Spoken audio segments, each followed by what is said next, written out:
Derrick is going to kick it off a little bit with a toy he and his brother picked up called the mClassic. Can you explain what this is and why it's interesting?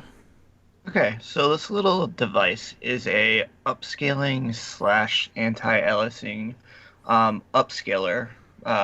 Mainly it's focused towards like retro consoles because it's got a 4 and 3 mode. So when you put it up on like a bigger 60-inch TV, it kind of keeps everything nice and smooth with that aspect ratio maintained. But for devices like your regular PlayStation, um, the PlayStation 4, just not like the Pro version, Mm-hmm. and the Nintendo Switch, there's a mode for that kicks in like the full processing of the anti-aliasing and the upscaling that it can do. And I've been using it on the Switch. That was the main thing to get it for because, when I bring it up onto my TV, I have a 43-inch TV, and some games would look really jagged or bad. And I've kind of like mentioned that before when we've talked about a couple games and how they look on like handheld versus playing it in docked. Now, is And this, this is, or when you're talking about your TV, you're talking, is it 4K as well? yeah, Okay, so you're plugging the Switch into a 4K TV, which does the Switch even support 4K output by itself? no, it doesn't. Yeah, In okay. docked mode, it supports 1080p.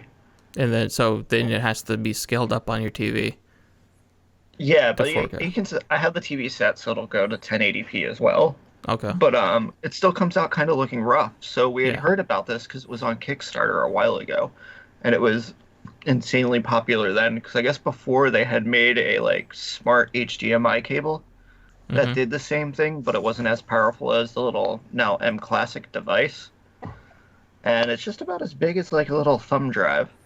Yeah, and it's about like you said, about the size of a thumb drive, and it has a HDMI port on both ends, right? Yeah, yeah. It has the HDMI in and then one out, so you can Yeah. carry it on to what you're gonna plug it into. Um, but for the Switch, it's smoothed out everything, like the jagged lines that aren't supposed to be jagged and are supposed to be more smooth. It looks a lot smooth. Some colors are more vibrant. Mm-hmm. Um, it's done like I wasn't expected to be blown away by this because I've watched a bunch of videos on it too, and there's ways that like if you have a 1440p like monitor, you can Mm-hmm. trick the Switch into actually getting that device to upscale to that. But I just use it and keep it with the 1080p. It smooths everything out. It looks nice. Okay. It kind of does what we want it to, with not like being like blown away. Like, 'cause I guess there's another one out there, but it's like almost $500 for that upscaler. Oh, okay. Yeah. Yeah, it's upscalers. Um, well, they go up to like real professional grade stuff. Um, Yeah, yeah. This one's 99 bucks. mhm. If you're just looking to get it a little bit smoother on the TV, look a little bit nicer, sometimes it bugs some people, sometimes it doesn't. It does what it says it's going to do, and it does it pretty well. I haven't noticed any input lag or anything from it either. So we've been running around playing Sword Art Online Fatal Bullet with my son, my brother, and one of our other friends. Okay. Cool. Now you said that it can also work with retro consoles. How does that work if it's only HDMI? I guess some retro consoles have a like a special plug you can buy that will convert from their plug into HDMI, and then you can plug this into it, and then this processes it a little bit Okay. better than just using the plug add-ons for it. So this company that makes this doesn't make any of those adapters. I don't think they do. I think Okay. right now they just have the M Classic, and then the M cable, I believe, is what the HDMI cable is called. Mm-hmm. Yeah. So I know you can get like um like little third party upscalers for like Nintendo, the NES and SNES and stuff like that.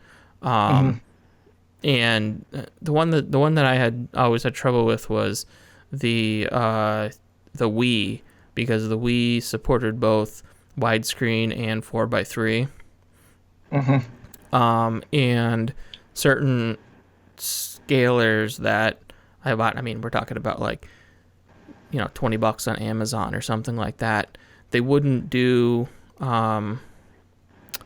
it would be a very strange way that they would handle, I think it was 4x3. I think when you put it in, it would output it in widescreen, but instead of actually squishing it, it would literally cut the edges off the sides. So you'd have you'd have part of an image. It wouldn't be like actual maintaining 4x3. It would be taking the widescreen and then actually just cutting off the sides of it and adding black bars. Yeah, with this one, it actually maintains the 4x3 because it's actually another mode you can switch to. So you can you can have upscaling off where you just pass through. Mm-hmm. You can have the upscaling on, which will do the 1080p, and then on what it's outputting, it can possibly upscale to 4K if your TV supports that. That part's been kind of finicky. And then so I guess the problem that I would come up with is that the Wii obviously doesn't have an HDMI on it, so you'd have to use one of these third-party things, then the mClassic, in order to get it to HDMI, and this is more of just a warning if you're looking to do it with a Wii or something like that. Anybody out there, not all of those HDMI, those Wii proprietary jack to HDMI adapters work that great. And if you were to plug this mClassic into it, you'd still be just feeding it whatever that adapter is putting out. So you may still run into an issue where the, like I was talking about, the 4x3 feed is actually just the widescreen with the sides cut off. Yeah. Now that you mentioned that, I'm going to have to check it out because we did get my dad a Wii and we have it plugged in through HDMI.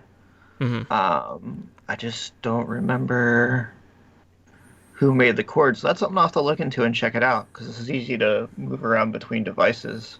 Yeah. So maybe on next cast I'll do a little update on that to see how that works out. Yeah. I think so. The main reason that I was trying to do it is because I wanted to play Metroid Prime on my Wii. It would be better quality, and you have the adapters that could technically get it to HDMI.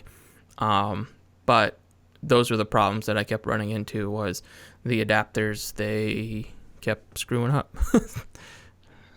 Gotcha. Yeah, I'll have to let you know which one I use because we play like Super Mario Brothers and everything all the time on my dad's, and he's plugged into 60-inch curved TVs, and it looks fine with no problem. So, yeah, I'm not sure what the deal was. It's probably just a bunch of different specific settings. Because I know most of the time they work. They're pretty highly rated on Amazon. It's just in this particular situation. And then when you were talking about this, I'm like, oh, maybe that'll help me out, but I'm not sure. Yeah,